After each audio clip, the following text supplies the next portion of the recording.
Imagine-toi allongé sur ton lit d'hôpital à la fin de ta vie. Tu regardes en arrière sur tout ce que tu as vécu et tu réalises que tu as peur de mourir. Mais pas de la mort en elle-même, tu as peur de ne jamais avoir pleinement vécu. Une récente étude a été menée dans un hôpital où 100 personnes âgées ont été interrogées sur leurs plus grands regrets alors qu'elles étaient sur leur lit de mort, tout proche de leur dernier souffle. La réponse était étonnamment similaire. Presque toutes ont dit qu'elles regrettaient les rêves qu'elles n'ont pas réalisés, les risques qu'elles n'ont jamais pris. Et je dois bien te l'avouer, c'est là que réside aussi ma plus grande peur. Je ne veux pas que mes dernières pensées soient remplies de « si seulement j'avais ». Je ne veux pas de regrets. Il faut qu'on se réveille.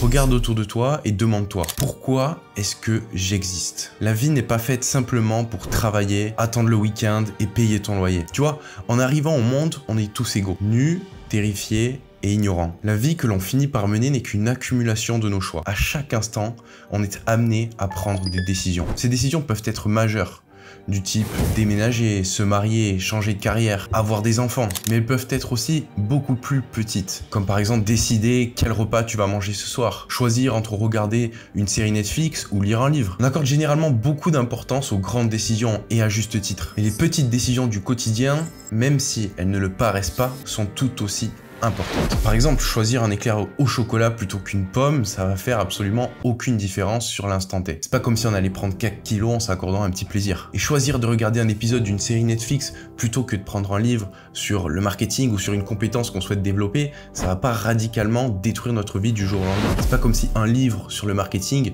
allait nous rendre riches en un claquement de doigts. Pourtant, ce sont ces petits choix cumulés dans le temps qui ont le pouvoir de produire des changements massifs sur le long terme. C'est en faisant les bons choix d'alimentation de manière quotidienne que l'on perd du poids sur le long terme. Et c'est en choisissant de se former financièrement que l'on enclenche le processus d'apprentissage qui nous conduira sur le long terme à créer un business, à investir et à nous enrichir. Quand il s'agit de faire des choix dans l'instant, on doit donc penser sur le long terme. On doit chercher au maximum à aligner nos choix, même les plus petits, avec les objectifs que l'on a en ligne de mire. C'est seulement en faisant les bons choix de manière répétée que l'on pourra créer une forme d'effet cumulé au cours du temps qui nous apportera la destination que l'on désire. Évidemment, personne ne choisit consciemment de devenir obèse, de faire faillite ou alors de divorcer. Mais souvent, ces conséquences, ces gros résultats résultent d'une série de petits choix mal avisés. Chaque résultat dans notre vie, qu'il soit positif ou négatif, trouve sa racine dans un choix que l'on a fait au préalable. Et ce qui est vraiment amusant, c'est que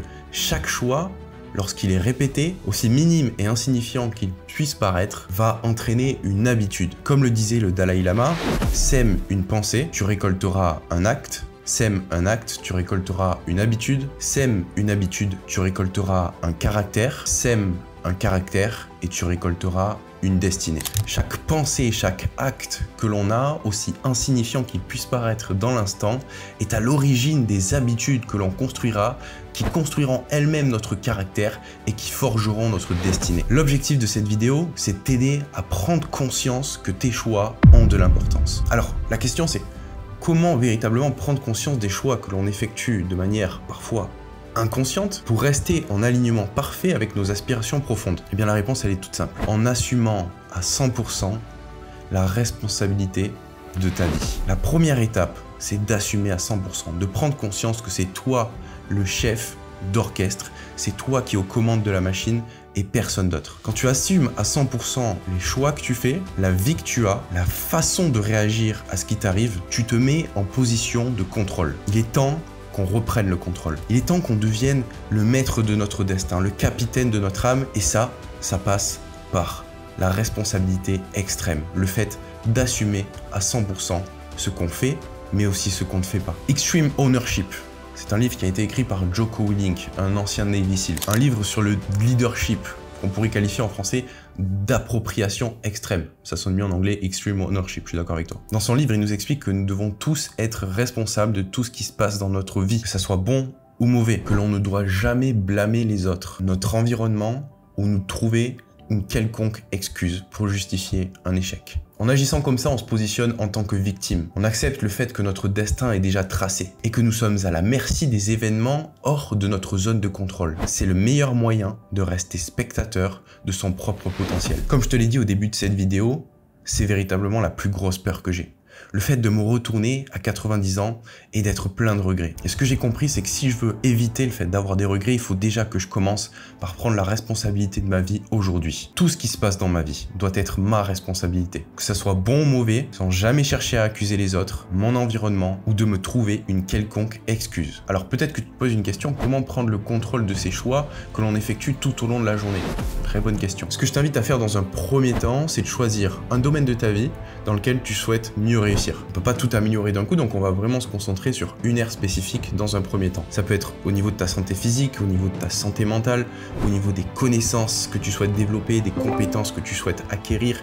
Ça peut être au niveau de ta vie spirituelle, ça peut être au niveau de tes finances, la création d'un business, commencer à investir. Ça peut même être au niveau de tes relations, le fait de réussir à être plus ouvert, le fait de réussir à aborder des filles. Choisis un domaine de ta vie dans lequel tu sens que tu peux progresser et sur lequel tu as vraiment envie de te concentrer. La deuxième étape, ça va être, comme je te l'ai dit, de prendre tes responsabilités en déterminant exactement là où t'en es. Si aujourd'hui t'es pas en forme, regarde-toi dans une glace et dis-toi « Putain, j'ai déconné, je suis pas en forme et c'est à 100% de ma faute ». Si t'es pas à l'aise avec les filles, prends la responsabilité que t'as pas suffisamment travaillé pour être à l'aise avec les filles. Si t'as pas d'argent aujourd'hui, prends la responsabilité que t'as jamais pris le risque de lancer ce business-là qui pourrait t'offrir une forme de liberté et d'indépendance. Peu importe là où tu en es aujourd'hui, l'important c'est d'en prendre conscience et de prendre la responsabilité des événements. Parce que tant que tu croiras, tant que tu penseras que c'est pas de ta faute, que tu es la victime de la situation, t'as aucun moyen de pouvoir avancer. La troisième étape, une fois que tu as sélectionné un domaine de vie, que tu as déterminé là où tu en es, ça va être de te fixer un objectif. Et une fois que tu as ces trois éléments-là, on va chercher à faire en sorte que tu prennes conscience de tes choix. Parce que comme on l'a dit, tes choix créent ta destinée, créent la destination que tu vas atteindre d'ici 6 mois, 1 an, 2 ans, 5 ans, peu importe.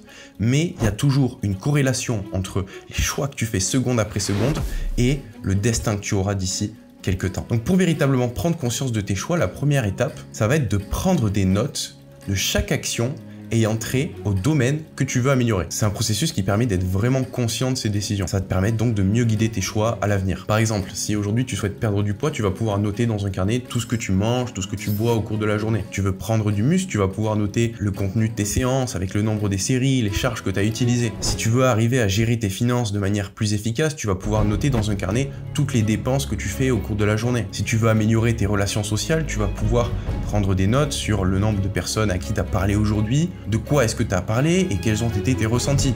L'idée, c'est de prendre un carnet, de noter tout, et ça, tous les jours. L'idée, c'est de le faire pendant au moins une semaine, juste pour prendre conscience de là où t'en es. Après avoir étudié et lu des centaines d'autobiographies de personnes qui sont devenues leaders de leur domaine, experts numéro 1, j'ai remarqué un dénominateur commun, c'était le fait de suivre leurs actions avec rigueur. Prendre conscience, c'est la première étape du changement et de l'amélioration. On ne peut pas améliorer quelque chose sans le mesurer au préalable, sans le traquer. Une fois que tu as pris conscience des actions que tu réalisais pendant une semaine et que tu as vraiment ton niveau de départ, entre guillemets, tu vas pouvoir passer à l'étape 2. L'étape 2, elle va être plus proactive. Dans l'étape 1, on était dans un rôle de spectateur, dans un rôle d'analyste, de tracker. Là, on va passer à l'action. On va mettre en place des choses. Ce que je t'invite à faire dans cette deuxième étape, ça va être d'identifier les simples actions quotidiennes, les choix à effectuer de manière quotidienne, toujours dans l'ère de vie que tu souhaites améliorer, qui, lorsqu'ils seront cumulés dans le temps, t'apporteront des résultats gigantesques. Ces actions, il faut que tu gardes en tête qu'il n'y a pas besoin qu'elles soient ultra complexes. Ce qui est important, c'est de les faire avec constance dans le temps. Ça peut être aussi simple que retirer 125 calories de ton alimentation, ou alors faire 10 000 pas par jour, ou alors lire un livre par mois sur un domaine que tu souhaites améliorer. Ce qui est important, c'est que tu mettes en place un plan que tu pourras tenir sur du long terme et que tu puisses faire de cette discipline quotidienne une habitude positive qui à terme impactera l'ère de vie que tu souhaites améliorer. Il y a des centaines de petites actions quotidiennes que tu pourrais mettre en place et qui t'aideraient avec le temps.